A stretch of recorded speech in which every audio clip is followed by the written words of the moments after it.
This is the Ahsoka Tano's Duel on Peridea, based on the live-action Ahsoka show, specifically Episode 8, titled The Lion, the Witch, and the Wardrobe. I mean, The Jedi, the Witch, and the Warlord, which would have been a pretty good name for the set in hindsight, considering all three characters are in it. And I'm just gonna say it right now, with only 382 pieces and 5 minifigures, it does feel a bit overpriced, especially when you compare it to another set that has over 500 pieces, 7 minifigures, that is the boarding of the Tantive 4. However, this build took me by surprise, and the minifigures are stacked. So let's get into it with the set that was sent to me by the LAN early for review. Thank you, by the way. First up, we have Ahsoka Tano in her light gray Jedi robes with both arm printing and feet printing, and comparing it with the figure from the Ahsoka shuttle set, you can see they've recolored her headband and a majority of the torso print, but then changed up the design on the legs quite a bit.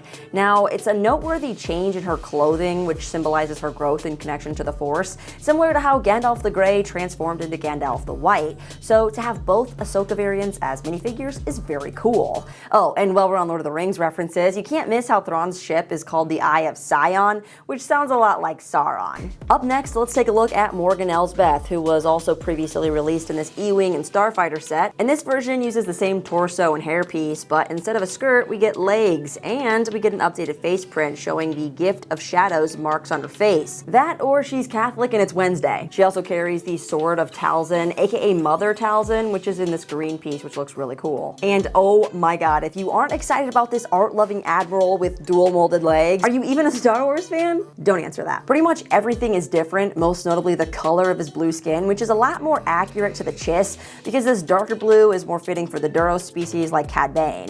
They've used black hair instead of blue, because I suppose Lars Mikkelsen didn't want to dye his hair, and then we pretty much come to the problematic torso. There are clearly 2 code cylinders on either side of his uniform, and his insignia is definitely orange, not yellow. I guess he also gained a little weight while he was in the outer rim because he's got wrinkles near his belt, but overall, I'm not sure which torso I like better, the old or the new one. I'm really glad that we have this new Thrawn figure, but man, there's a couple of things that I wish were better.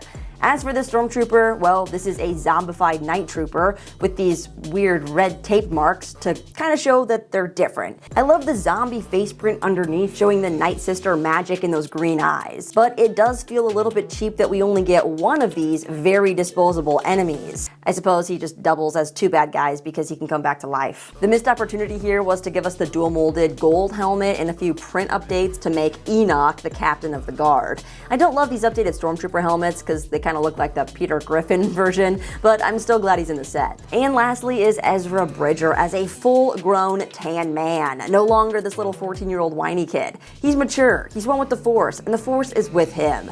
He's got a beautiful torso and leg print. I love his blue eyes and his updated skin tone, but I do think he could have had a little arm printing.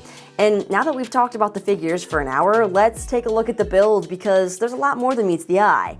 It's like the designers asked AI to come up with the most complicated shape, and then they were like, okay, now double it and give it to the next person.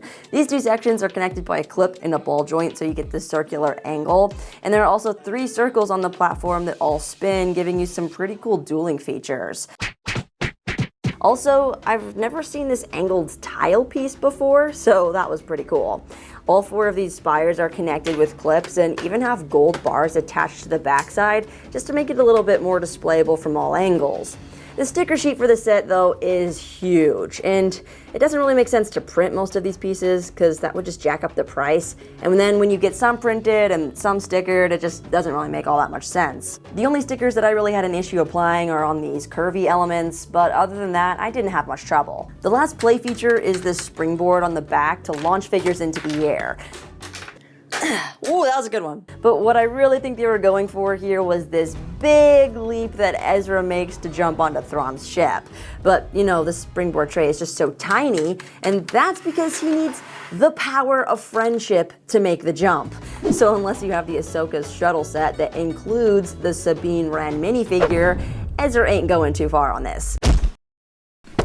And that's just it. This is the 4th LEGO set from the Ahsoka show, all of which have been super interesting and well-designed LEGO sets. This being the least expensive set in the series really feels like a proper ending to get some of these brand new minifigures, and if we get an Ahsoka Season 2, I'm sure we can look forward to even more new minifigures, which is very exciting. My final thoughts on this set are sort of bittersweet. It's the final battle, it's the end of the show, and there wasn't a whole lot at stake in this moment, which sort of detracted from its overall impact on me. The whole thing was just a distraction for Thrawn to escape and a pretty sad ending for Morgan Elsbeth, as opposed to a different scene like Ahsoka's duel with Baylan, where she gets knocked out and then meets Anakin in the World Between Worlds, which is pretty crazy, but wouldn't be fitting to have all these other minifigures included into that kind of a set. And it wouldn't make sense to get an Imperial Star Destroyer called the Eye of Sion to include Thrawn and Enoch and various Night Troopers, because the place for an Imperial Star Destroyer has already been filled for this year. But feel free to have at it in the comment section below. Let me know what you think of this set. It's coming out on August 1st. Are you gonna buy it? Which minifigure was your favorite, and do you think there should have been another minifigure included? I've got several more Star Wars reviews coming soon, so be sure to check those out. And in the meantime, thanks for watching and happy building.